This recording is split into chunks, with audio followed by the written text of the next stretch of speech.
안녕하세요. 오늘의 데일리 뉴스레터에 오신 것을 환영합니다. 1. 한강의 총상을 입은 사진이 공개됐다. 2. 한국의 총알 제조 기술이 주목받고 있다. 3. 최고 수준에서 비밀로 유지되어 온 무기. 한번 진실을 알아봅시다. 최근 공개된 한강 철판에 탄흔을 찍은 사진이 방산업계에서 큰 화제가 되고 있습니다. 사진만 보면 이게 뭐가 대단한지 알 수 없는 흔한 탄흔. 하지만 이게 1km 밖에서, 그것도 일반 대인용 소총에 쓰는 7.62mm 탄이 뚫고 지나간 흔적이라고 한다면 믿어지십니까? 그러니까 일반적으로는 대물용 철갑탄 정도는 되어야 할 수 있는 걸 일반 소총탄으로 한 겁니다. 이 때문에 미군도 이 사격 결과에 흥미를 갖고 있는데요. 놀랍게도 이걸 가능하게 한 건 대한민국의 한 중소기업의 기술력이었습니다. 세계 최강 미군도 예의주시하고 있는 대한민국의 탄환 제조 기술력을 지금부터 여러분께 보여드리겠습니다. 앞서 보여드린 것과 같은 강철판을 대인용 소총으로, 그것도 1km 이상 장거리에서 뚫어버리는 것은 어지간해서는 할 수 없는 일이기에 이 탄흔을 만든 총탄의 기술력에 미군도 큰 관심을 보이고 있는 건데요. 작년 10월 같은 종류의 탄환을 갖고 1km 떨어진 곳에서 3.5mm 두께 강철판으로 사거리 시험을 진행한 결과는 놀라웠습니다. 30발 중 강철판을 빗나간 8발을 제외한 22발 모두 강철판을 관동하는 데 성공한 겁니다. 거리를 고려하면 명중률 자체도 준수한 데다 한 발이라도 맞으면 거의 100% 확률로 뚫린다는 거니 얼마나 무시무시한 위력인지 알 수 있는데요. 그렇다면 장거리가 아니라 가까이에서 쏘면 어떻게 될지 궁금해하실 분들이 많으실 겁니다. 이 역시 상상을 초월하는 결과를 보여줬습니다. 이번에는 100m에서 실제 장갑차를 만드는 데 사용되는 6.5mm 두께 방탄강을 대상으로 성능 시험이 진행되었는데요. 즉 이걸 뚫을 수 있다는 건 실전에서도 장갑차에 탑승한 적을 사살할 수 있다는 겁니다. 그렇기에 이 시험의 결과는 매우 중요한데, 시험에는 소총용 5.56mm 탄환이 사용되었습니다.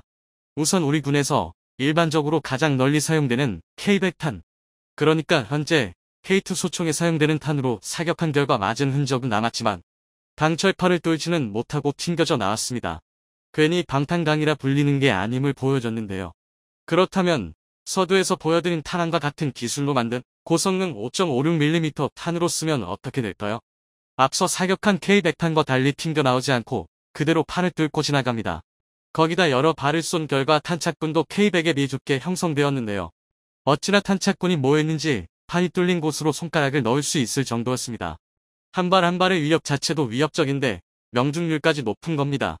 근거리 집중 사격이 가능한 상황이라면 적차량에 탑승한 인원들을 삽시간에 전멸시키는 것도 충분히 가능하다는 겁니다.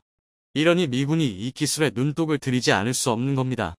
하지만 미군 입장에서는 아쉽게도 이미 한국의 한 중소기업이 이 탄환들을 만든 기술을 미국은 물론 러시아와 EU 등 주요 군사 당국들의 특허 등록을 해놓은 상태입니다.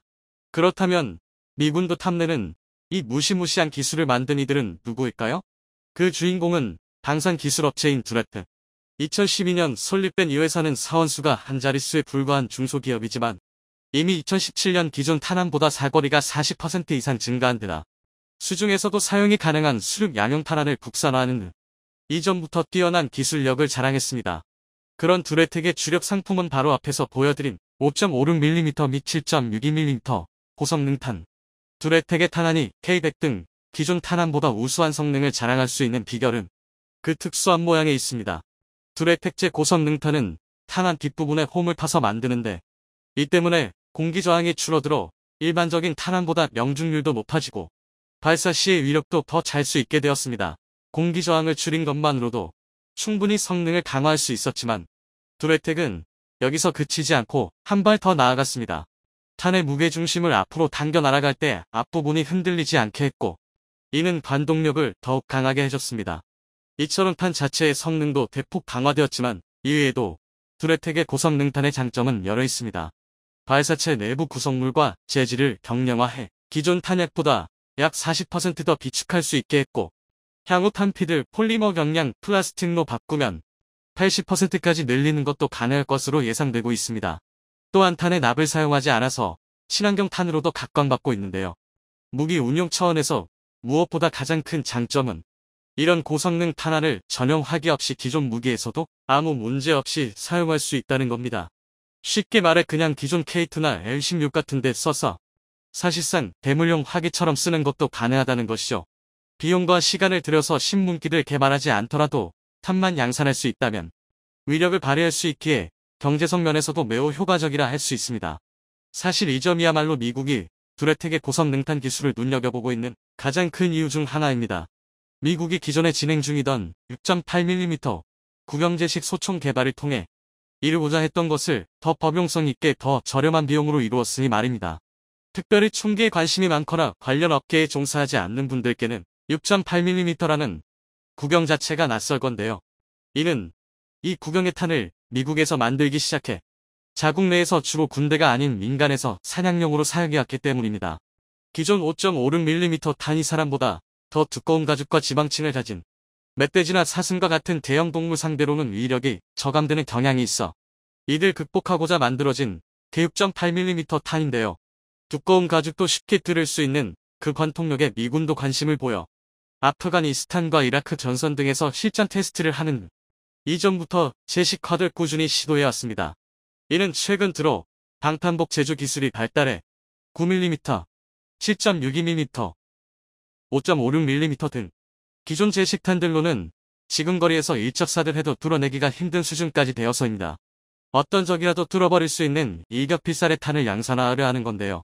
그래서 미군은 작년에 차기 신형 제식화기 사업의 총기와 탄약 모두 6.8mm 구경인 시그454의 XM7과 XM250을 최종 선정했습니다.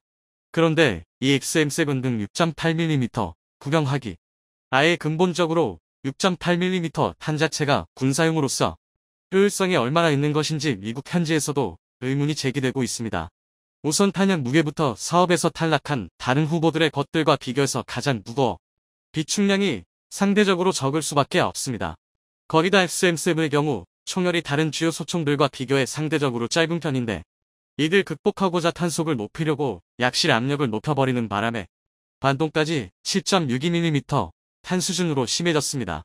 이는 미군 측에서 총을 가능한 가볍게 만들면서도 7.62mm 탄보다 더 강한 성능을 요구해서 생긴 문제인데요. 사격 시 반동을 최소화하기 위해서는 총의 무게가 일정 수준 이상은 되어야 한다는 걸 생각하면 미군의 요구 자체가 현실적으로 실현이 어려웠던 거라고 봐야 합니다. 실전성까지 고려하면 문제가 더욱 커지는데요. 한 발 한 발의 위력은 강해도 반동이 큰 탄하는 명사수가 아니면 정확한 사격을 방해하는 변수들이 사방에 깔린 전장에서는 쓸모가 없어질 가능성이 매우 커집니다. 목표와의 거리가 멀어지면 더더욱 그렇고요. 생각해보면 애초에 모든 적이 방탄복을 입고 있을 가능성 자체가 장비 생산 비용을 고려하면 극히 드문데 방탄복 하나 뚫자고 이런 식으로 다른 모든 부분을 희생하는 게 맞냐는 주장까지 나오고 있습니다. 문제점은 여기서 그치지 않습니다. 구경 자체가 일반적인 소총탄으로 쓰는 5.56mm보다 대형이라 20발 탄창을 쓰게 되는데 상당수의 주요 소총 탄창에 30발이 들어간다는 걸 생각하면 이 또한 한 발, 한 발의 목숨이 오가는 실전에서는 큰 단점이 될 수 있습니다. 쉽게 말해 내가 먼저 총알이 떨어져서 당할 가능성이 커진다는 겁니다. 그리고 무엇보다 가장 큰 문제는 이 16.8mm 탄을 쓰게 되면 기존에 쓰던 미군 무기들이나 타국의 무기들은 무용지물이 된다는 것입니다. 굳이 설명 안 드려도 아시다시피 기존 미군 무기는 물론 세계 대다수 국가들의 주요 총기는 5.56mm나 7.62mm, 권총으로까지 범위를 넓히면 9mm 등 다른 구경탄환들에 최적화되어 있습니다. 그래서 그 사이에 낀 애매한 사이즈인 6.8mm 탄은 그 기준에 맞춰 제작된 총이 아닌 다른 대다수 무기들과는 호환이 되지 않습니다. 사실 이거야말로 6.8mm형 총기가 가진 가장 큰 약점이라 할 수 있는데요. 이걸 모를 정도로 미군 수뇌부가 바보가 아닌데도 6.8mm를 제식으로 채택한 건 미국은 민간 총기 휴대 및 사용이 자유로워 민수용 총기까지도 고려해야 하기 때문입니다. 앞서 잠시 말씀드린 대로 6.1mm 총은 사냥용 총으로는 5.56mm나 7.62mm보다 선호하는 사람들이 많은데요. 이런 것까지 생각하다 보니 군사용으로는 여러모로 부적합한 6.8mm를 제식으로 채택한 것이 아니냐는 분석도 나오고 있습니다. 이렇듯 6.8mm 구경을 제식화기로 채택하면서 여러 시행착오를 겪고 있는 미국으로서는 별도의 전용 무기가 없이도 기존 탄환보다 강력한 관통력을 자랑하는 두레텍의 고성 능탄에 눈길이 가지 않을 수 없을 겁니다. 특히 두레텍의 탄을 만들 때의 공법이 고성능의 비결이다. 수총 등 일반 총기 탄환뿐 아니라 다른 종류의 탄에도 적용할 수 있다는 큰 장점이 있습니다. 총탄이 아니라 토탄도 뒤에 홈을 파고 무게 중심을 앞으로 옮기는 식으로 만들 수 있으면 충분히 성능 향상이 가능하다는 건데요. 군에서도 두레텍의 기술을 K9 자주포탄 제조에 사용하면 사거리가 3배 이상 늘어날 수 있을 것으로 전망했습니다. 다시 말씀드리지만 자주포를 새로 만드는 게 아니라 탄 만드는 방법만 바꿔도 그렇게 할 수 있다는 겁니다. 이는 K2 등 다른 병기들의 포탄에도 적용할 수 있다는 말이기도 한데요. 이런 범용성을 높이사 특전사는 이미 작년부터 고성능탄 12만 발을 우선 공급받아 사용했고 실전 사용 결과 군사용으로 적합하다는 판정을 내렸습니다. 이에 군은 2026년 전면 도입을 목표로 두레텍과 함께 고성능탄 대량 생산을 추진 중인 것으로 알려졌습니다. 계획이 차질 없이 실행된다면 우리는 미군도 부러워하는 세계 최고 수준의 재래식 전력을 갖게 되는 건데요. 세계 그 누구도 함부로 얕볼 수 없는 화력 강국 대한민국의 모습을 대한민국 국방부가 1990년대부터 연구했지만 논문으로도 발표되지 않은 최고 등급의 극비사항으로 감춰온 무기가 있습니다. 지난 2019년 일본과의 외교 관계가 급속도로 악화되자 국방부는 강급파 국방계획을 발표했습니다. 1차적으로 한국형 항모라 부를 수 있을 만한 다목적 상륙함 II의 건조 사업을 발표함과 동시에 스텔스 무인기 및 EMP 무기라는 핵심 전략 무기를 공개했죠. 일본에게 항의하는 일종의 무력 시위였습니다. 현재 한국 국방부는 국방연구소를 통해 다양한 최첨단 무기를 개발 중에 있지만 절대로 공개하지 않는 무기가 몇 개 있습니다. 대표적으로 현무로 대표되는 한국형 탄도미사일 사업, 2000년대 중반부터 진행 중인 초음속 대한 미사일 사업, 그리고 전자전에 대비한 전자무기 체계도. 이러한 무기들은 그 성능은 물론이고 관련된 연구 논문조차 발표하지 못하도록 막아둔 극비사항이죠. 이 중 눈에 띄는 무기가 있습니다. 바로 전자전에 대비한 전자무기 체계인데요. 스타워즈 시리즈에서 이온 캐논이라는 병기가 바로 이 무기를 쏴 잠시 동안 상대를 불구로 만들어버린 적이 있었지만 이런 무기가 실제로 존재할 것이라 믿는 이들은 많지 않았습니다. 국방부가 발표한 전자무기는 바로 엠플렉트로 아그네틱 펄스탄을 말합니다. 전자기 펄스라고 불리는 무기죠. 이 전자기 펄스는 핵폭탄이 폭발할 때도 발생하는데 가령 성공 50km에서 20킬로톤급 핵무기가 터지면 전자기파가 방출돼 반경 100km의 모든 전자장비가 불구가 되는데 이 전자기파를 무기화시킨 것이 바로 EMP탄입니다.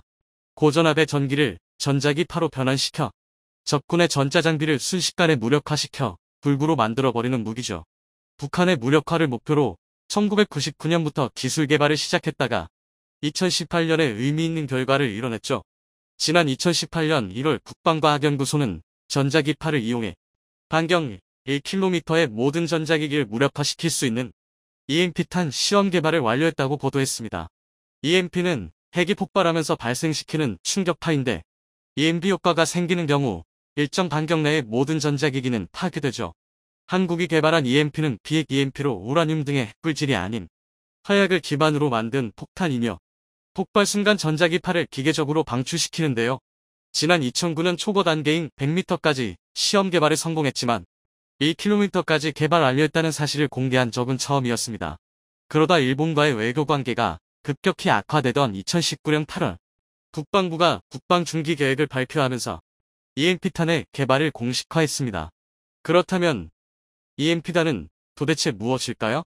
EMP탄은 인공적으로 전자기파를 만들어내 목표 반경 내 모든 전자기기를 무력화시키는 폭탄으로 인간에게 피해를 입히지 않는 비살상용 전략무기입니다. 만약 반경 2km짜리 EMP탄이 한방 서울에 투하되면 2km 내의 TV, 컴퓨터, 스마트폰 등 전자기기로 돌아가는 모든 전자제품이 파괴되면서 원시시대로 돌아가게 됩니다. 지하 수백 미터에 있다고 하더라도 전자기파가 뚫려있는 모든 공간으로 파고들어 무력화시킵니다. 지하에 있다고 안전한 것이 아닌 것이죠. 정전처럼 잠깐 전기가 공급되지 않는 수준이 아니라 전자부품이 과부하에 걸려 모두 타버리는 악마의 공격입니다. 이 EMP탄이 무기가 될 수도 있겠다라고 생각됐던 건 1950년대 미국에서 시작됐습니다. 당시 미국은 태평양의 비키니 섬에서 핵폭탄 실험을 감행했는데 1946년부터 1958년까지 무려 23차례에 이르렀죠. 그런데 핵실험을 했더니 그때 방출된 강력한 감마선이 대기 중 질소와 산소를 타격하면서 대기가 마치 파도처럼 휘어지는 현상이 나타난 것입니다. 비키니 섬에서 실행한 실험은 하와이의 가로등을 전부 꺼버렸고 호주까지 영향이 있었다는 이야기도 있습니다. 당시 미국과 소련은 미친 듯이 핵실험에 열을 올리던 시절이었는데 1961년 소련이 UMP의 수소폭탄을 실어한 직후 미국 알래스카에 설치된 조기 경보 레이더와 반경 4,000km의 장거리 고주파 통신이 하루 내내 단절된 적이 있었습니다. 적군의 상공에서 터뜨렸을 때 무기가 될 수 있다는 사실을 알게 된 것이죠. 현재는 전 세계적으로 이러한 EMP탄에 대한 개발이 이루어지고 있는 실정인데요. EMP 폭탄은 핵과 비핵으로 구분되는데 핵 EMP는 말 그대로 핵폭탄을 사용하는 것입니다. 핵폭탄이 투하되면 굳이 의도하지 않아도 자연스럽게 전자기 펄스가 방출되는데 이를 이용하는 것입니다. 하지만 이는 쓸모가 있을지 모르겠습니다. 핵을 투하하면 이미 모든 것이 파괴되는데 전자기파가 영향을 미치는 것이 무슨 의미가 있는가 싶습니다. 하지만 핵폭탄의 경우 마음대로 사용할 수 없어 정치적인 결단이 필요하고 자칫 자국 국민들의 목숨을 담보로 잡아야 할 수도 있습니다. 그러나 비핵 EMP는 다릅니다. 전자기 펄스를 방출시킬 수 있는 장치를 내장시킨 폭탄을 상공에서 투하시키면 목표로 하는 범위만큼의 전자기기를 무력화시킬 수 있고 정치적인 결단이 필요하지 않으며 가격 역시 핵 EMP에 비해 거의 거저 수준이죠. 상대적으로 그렇다는 뜻입니다. 이 EMP탄이 가장 최근에 사용된 건 지난 2013년 미국입니다. 이라크를 침공한 미국은 길이 2m, 직경 30cm의 EMP탄을 상공에서 투하했는데 고공 10km부터 작동해 8km, 5km, 3km에서 각각 고주파의 전자기파를 발사해 광범위한 피해를 발생시켰습니다. 발전기 방식의 막스막스를 사용했기 때문입니다. 이 덕분에 도심지의 위치에 직접 폭격할 수 없었던 라디오 방송국과 군지 유소를 무력화시켰죠. 현재 한국은 주적이라 할 수 있는 북한이 전력망을 파괴하려는 목적으로 개발하기 시작했는데 이미 2000년대에 1km 이내의 전자기기를 영구히 파괴시킬 수 있는 무기를 개발해냈습니다.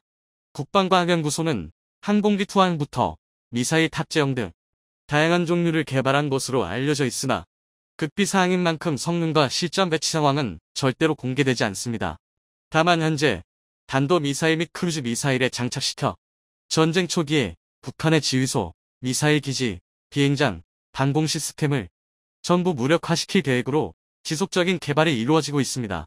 일각에서는 북한의 주요 지휘소나 전략시설은 전부 지하 수백 미터에 자리 잡고 있는데 그걸 공격할 수 있느냐 의심의 눈초리를 보내지만 EMP는 전선, 케이블, 통풍구 등 금속만 존재한다면 모조리 침투할 수 있습니다.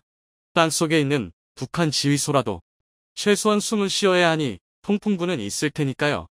물론 한국은 현무사 등 지하시설을 파괴하기 위한 전술핵급 괴물 미사일도 보유하고 있지만 총 너무 깊어 실패하더라도 EMP탄이 전자장비를 파괴시키기 때문에 완전한 무력화를 기대할 수 있습니다. 그런데 북한이 이 무기가 얼마나 두려웠던지 공개되자마자 사격하면 비난하고 나섰습니다. 8월 14일 국방중기계획이 발표되자마자 하루 만에 조평통을 통해 공개적인 비판을 가해왔습니다. 조평통은 EMP탄을 콕 집어 알레르기 반응을 보였죠. 아무래도 실전 배치가 임박한 만큼 자신들의 최대 무기인 핵시설을 마비시킬 수 있다는 점 때문에 신경을 곤두세우는 것이겠죠. EMP탄 한 방이면 전자기기 내부 회로를 전부 태워버려 마비시켜버리니까요. 하지만 한국이 북한과의 전쟁에 대비해 준비 중인 무기는 EMP에서 그치지 않습니다. 비슷한 홍류의 무기로 정전단, 즉 인공적으로 모든 전력망을 블랙아웃 시켜버리는 무기도 있죠. 단소성 유단으로도 불리는 무기입니다.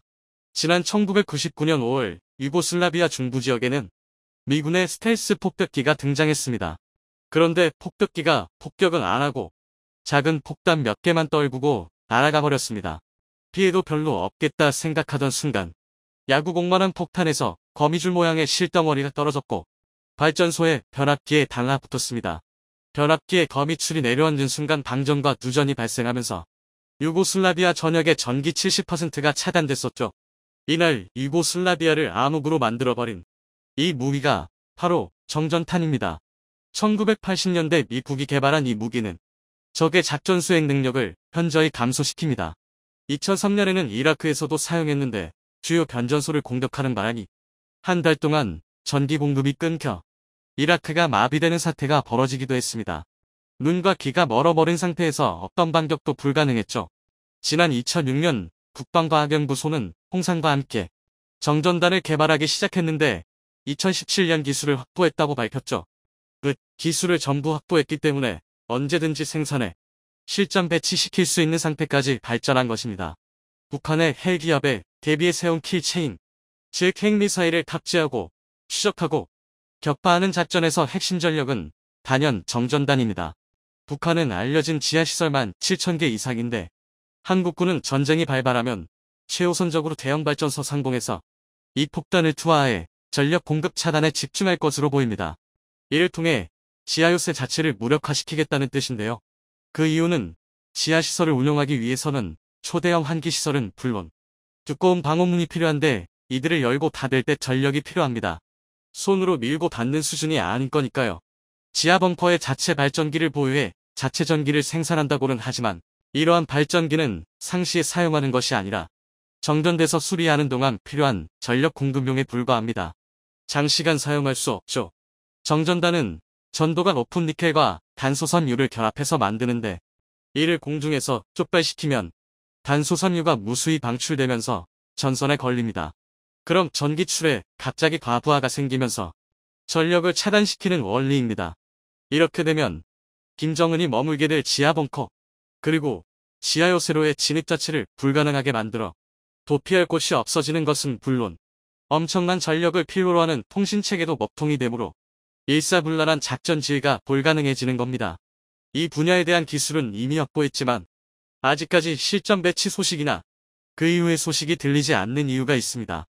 이미 지난 2016년에 발표한 국방 중期계획에서는 단소 섬유단을 2021년까지 개발을 완료하고 배치하겠다는 계획을 발표했었는데 설사 개발이 완료되었다고 하더라도 실전 배치 등은 국가기밀에 해당하기 때문에 언제 어디로 배치시켰는지는 공개되지는 않을 것으로 생각됩니다. 말 그대로 핵심 전략 무기니까요.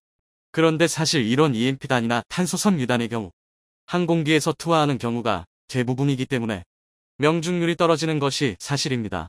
급박하게 돌아가는 전장에서 북한이 일사불란하게 움직이기 전에 전자기기를 무력화시키고 전력을 차단해 작전 지휘를 막는 것은 너무나 중요한 일입니다. 하지만 무력화를 위해 투하한 무기의 명중률이 떨어지는 것은 자칫 전쟁의 승패를 가릴 수 있는데요. 그래서 한국은 명중률을 높이기 위해 공중을 날아다니는 유도폭탄을 개발해 정전단에도 적용할 계획입니다. 국방과학연구소와 LIG 넥스원이 개발한 GPS 유도폭탄 KGG는 재래식 폭탄에 장작시켜 재래식 폭탄의 치명적인 단점인 명중률을 최고 수준으로 높여주는 유도무기입니다. 재래식 폭탄이 핵미사일 효과를 내도록 해주는 것입니다. 과거 핵미사일은 오차가 1000m나 됐기 때문에 콘크리트로 둘러싸인 핵심 군사시설을 파괴하려면 핵탄두가 필수적이었죠. 그러나 GPS라는 개념이 도입되면서 2000년대 접어들어 재래식 폭탄의 오차 범위가 5m로 줄어들었죠. 따라서 현대의 GPS 정밀 유도 폭탄은 과거의 핵미사일만이 파괴할 수 있었던 적군의 두터운 방어 콘크리트를 뚫고 핵심 군사시설을 정확히 명중시킬 수 있어 핵무기를 대체하는 능력을 갖추고 있죠. 그런 의미에서 본다면 명중률이 상당히 떨어지는 재래식 폭탄을 스마트 폭탄으로 탈바꿈시키는 KGD는 아군의 전투기 생존성까지 대폭 상승시키는 효과를 냅니다. 특히 KGB의 경우 다양한 비행 방식을 보유하고 있는데 지면에 노출된 표적은 물론 산의 뒤에 위치한 숨겨진 표적까지 공격할 수 있는 선의 비행 능력도 보유하고 있죠. 이 능력은 스마트 폭탄의 대명사라는 미국의 제2담잼에도 없는 특별한 기능입니다. 또한 최대 사거리가 100km로 제2담보다 훨씬 먼 거리에 위치한 목표물까지 오차 없이 정확하게 공격할 수 있습니다. 성능이 더 우수한 진짜 스마트한 유도폭탄인 거죠. 이 KGB는 사우디아라비아에 수출한 것으로 잘 알려졌습니다. 지난 2016년 사우디아라비아는 한국으로부터 150억 원 규모의 KGB를 수입했는데 이는 극비사항이었습니다. 수출의 모든 과정은 상급 군사기밀로 분류해 은밀하게 추진했죠. 왜냐면 우리 군의 전시비 충량이 30일 분임에도 일주일밖에 보유하지 못한 아주 귀한 무기였으니까요. 그런데 수출 물량이 부족하자 군 전쟁 비축물자를 사우디에 수출해버렸습니다. 국방부는 사우디에 이를 판매한 사실 자체를 비밀로 분류해 공개하지 않다가 러시아 언론에서 이 사실이 보도되자 마지못해 시인하기도 했습니다. 현재 라이벌인 이란을 견제하기 위해 예멘 내전에 개입한 사우디를 지원하고자 이를 수출했다는 비난에 휩싸이기도 했었죠. 오늘은 북한을 완전히 무력화시킬 수 있는 EMP단과 정전탄, 그리고 그들의 명중률을 높여줄 유도폭탄에 대해서 알아보았는데요. 얼마나 더 신기한 무기들이 등장하게 될지 기대됩니다. 일본 총리가 한국에 무릎을 꿇는 사상 초유의 사태가 일어나면서 일본 전역이 발칵 뒤집혔습니다. 불과 며칠 전까지만 하더라도 너무 충격적인 방법으로 한국을 도발해오던 일본. 자, 그런데 며칠 만에 상황이 180도 바뀌어 버렸습니다. 예상치 못한 중국의 폭탄 발표가 나오면서 일본이 국가 비상사태를 선포했고, 일본이 믿고 있었던 미국마저 일본을 버리는 중대 결단을 내리자 일본은 이제 와서야 한국밖에 없다라며 긴급 도움을 요청했습니다. 자, 그런데 한국의 대답은 대반전이었습니다. 일본은 한국의 대답을 듣고는 깜짝 놀라 어찌할 줄을 몰라 하고 있는데요. 지금부터 이 놀라운 내용 최고 수익률에서 여러분들에게 전해드리겠습니다. 중국이 일본을 향해 폭탄 발표를 했습니다. 중국이 최근 미일 정상회담과 외교국방장관 연석회 2+2 등을 통해 미국과의 동맹을 강화한 일본을 겨냥해 너무나 충격적인 선전포고를 했습니다. 공산당 기관지인 인민일보 계열 글로벌 타임스는 16일 일본이 미국의 전략 노선을 따르면 자신을 아시아의 우크라이나로 만들 위험이 있다라고 선전포고를 했습니다. 중국은 일본은 소위 외부 위협을 구실로 현재 진행 중인 군사화를 정당화하려고 점점 더 노력하고 있다라며 아시아 태평양 지역에서 미국의 졸개 노릇을 계속해 말썽을 일으키면 일본은 미국의 희생양 또는 동아시아의 우크라이나로 만들 것이라며 사실상 선전포고를 날렸습니다. 랜더구이 상하이 국제문제연구소 일본 연구소장은 미국과 일본은 중국 본토가 무력을 먼저 사용하도록 자극하기 위해 중국이 그은 레드라인을 계속 밟을 것이라며 그들은 중국을 무력을 써야 하는 딜레마에 빠뜨린 뒤 중국 본토의 책임을 전가하고 전쟁을 일으킨 것에 대해 비난하길 원한다라고 전했는데요. 일본이 중국이 정한 레드라인을 넘었기 때문에 중국이 일본을 공격하는 것은 타당하다는 것입니다. 중국이 이렇게까지 수위가 높은 선전포고를 한 것은 너무나 이례적인데요. 최근 14억 중국 국민들 사이에서 일본에 대한 분위기도 심상치가 않습니다. 최근 일본 자위대의 극비 문서가 공개되면서 14억 중국 국민들은 지금 당장 일본을 쑥대밭으로 만들어놔야 한다고 외치고 있는데요. 상황이 심각합니다. 일본 자위대의 극비 문서에는 규슈에서 오키나와 등 섬으로 육상자위대를 이동시키고 상륙 허용기, 해상 및 항공자위대를 투입해 중국을 공격한다는 구체적인 계획과 도시지역 기간 부대를 사전 배치하고 도시권 공격을 대비하여 특수작전군을 가동한다는 디테일한 일정이 모두 공개되자 중국 전역이 발칵 뒤집혔습니다. 이 문서를 입수해 보도한 아사히 신문은 일본 방위청과 자위대가 중국과의 군사 충돌에 대한 대처 방법을 검토하고 있다는 사실이 밝혀지기는 이번이 처음이라며 이는 일본 방위 정책이 옛소련의 침공에 대비한 북방 중시 전략에서 전환점을 보여주는 것이라고 평가했습니다.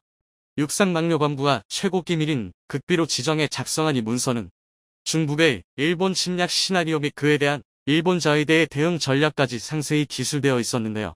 중국 쪽이 한계여던 규모로 외딴섬 등을 상륙하는 경우 스탄도 미사일과 항공기에 의한 공격, 도시권에서 게릴라나 특수부대로 공격하는 상황도 상정했습니다. 이에 대해 자위대의 대처 방안으로는 규슈 주둔 육상자위대 보병부대를 오키나와 등 도서지역으로 분산 배치하고 중국군 상륙 시는 해상자위대와 항공자위대가 타격을 가한 뒤 최종적으로 육상자위대가 탈환에 나선다는 것입니다. 일본 자위대의 극비 문서가 공개되자 중국이 결국 칼을 빼들었습니다. 중국의 일본 공격은 매우 정당하다며 전쟁의 가장 초기 단계 물밑 작업을 시작한 것입니다. 관련 전문가들은 21세기에 전쟁을 하는 순서는 지금 중국처럼 국제 여론을 통해 선제 공격을 정당화시키는 작업이다. 미리 정당화를 시켜놓지 않으면 러시아처럼 완전히 고립되는 강력한 제재를 받게 되기 때문이다 전했습니다. 네, 그렇습니다. 이렇게 중국이 자신들의 일본에 대한 선제 공격을 정당화시킨 다음 곧바로 공격을 시작할 수 있다는 것인데요. 일본이 극도로 두려워하고 있는 이유는 바로 일본이 믿고 있었던 미국이 일본을 손절해버리는 충격적인 결단을 최근 내렸기 때문입니다. 그동안 일본은 에이 중국이 아무리 화가 나봤자 미국이 우리 뒤에 있는데 감히 총알 한 발이라도 쓸 수 있겠어? 라며 고개를 빳빳이 들고 자신만만해 했는데요. 미국이 충격적인 결단을 내려버리는 바람에 일본은 난리가 났습니다. 얼마 전 중국이 일본에는 가장 강력한 비자 제한 조치를 취하는 반면 미국에는 아무런 제재도 하지 않고 오히려 협력 관계를 강화하는 등 심상치 않은 움직임을 보였는데 이번에도 또 미국과 결속을 강화하는 모습을 보였습니다. 미국이 일본을 버리는 파격적인 결단을 내린 것은 현재 미국도 누구를 도와줄 상황이 아니기 때문이죠. 미국도 아무런 도움도 안 되는 일본보다는 중국이라는 거대한 시장이 절실한 상황입니다.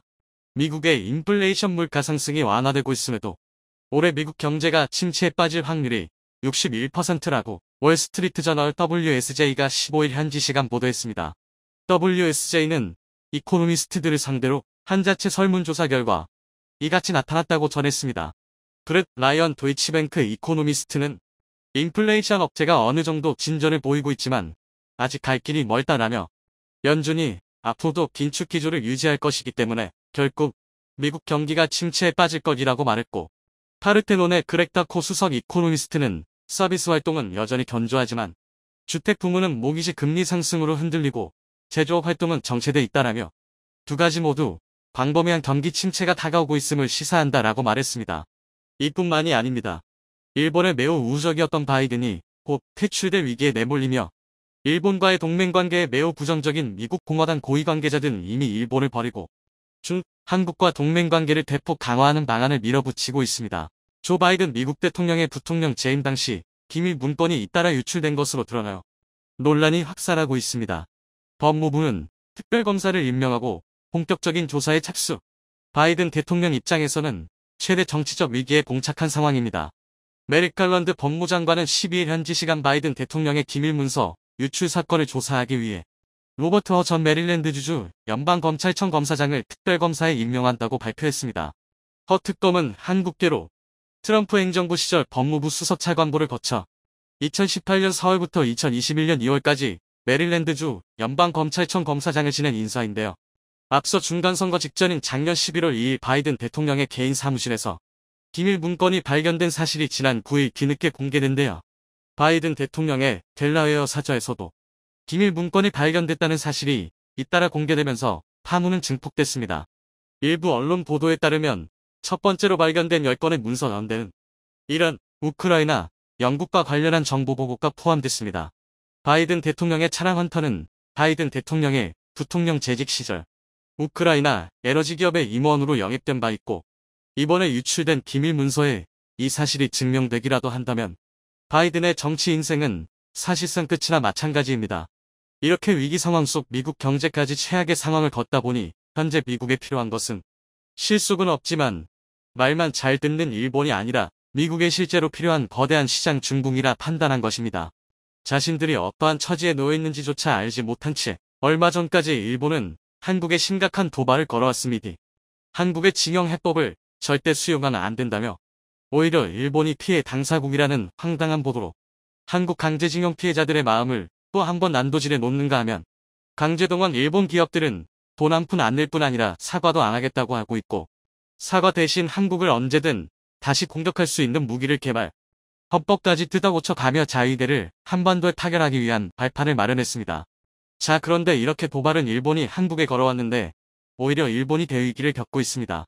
한국의 한류 성공을 벤치마킹해 일본 정부가 추진했던 쿨재팬 쿨재팬 정책이 실적 부진으로 존폐 위기에 몰린 것으로 알려졌습니다. 16일 니혼게이자이 신문 니케이는 쿨재팬을 지원하는 민관 합작 펀드의 누적적 적자 1066억 엔 1조 310억 원에 이른다며 쿨재팬 정책이 이렇다 할 성과를 내지 못하고 있으며 사실상 존폐 위기에 놓여 있다고 보도했습니다. 뿐만 아니라 현재 일본은 아무리 방위력 증강에 돈을 쏟아붓고 있어도 자위대 인력난이 심각해 60대가 최전방에 갈 상황에 놓였습니다. 60대 자위대가 80에서 90대 일본인들을 방어하는 셈인 것이죠. 시사평론가 고가 시게아키 67은 아사히 신문 계열 시사주간지 슈칸주간 아사히 1월 20일자 최신호에 일본 대탈출 엑소더스 원년이라는 제목의 칼럼을 기고했는데요. 낮은 임금, 직장 내 갑질과 성희롱의 횡행, 비정규직 및 여성에 대한 차별, 연금 체계의 붕괴 우려. 애초부터 일본 경제에 내일은 없다고 생각하는 젊은이들. 그런데도 일본에 남아 고령자를 떠받치기 위해 열심히 일하는 것이 과연 현명한 것인가라며 일본에 남아있으면 너무 위험하다. 모두가 일본을 떠날 것이라는 충격적인 발표를 했습니다. 그의 예언은 맞아떨어졌습니다. 전 세계가 일본을 버리기 시작했는데요. 최후 반국이었던 미국에 이어서 얼마 전 한국에 40조 원을 투자하겠다고 폭탄 발표한 유이. 이번에는 일본산 수송기를 버리고 한국의 한국항공우주산업과 다목적 수송기를 공동 개발하겠다는 파격적인 발표를 했습니다. 이어서 한국이 얼마 전 개발을 마친 KF-21도 대규모 살 수 있을 것으로 전해졌는데요. 일본이 해마다 UAE에 방산 수출로 엄청난 수익을 올렸었는데 이마저도 한국에 모조리 빼앗긴 것입니다. 오늘도 감사합니다. 최고로 멋진 하루 보내시길 바랄게요.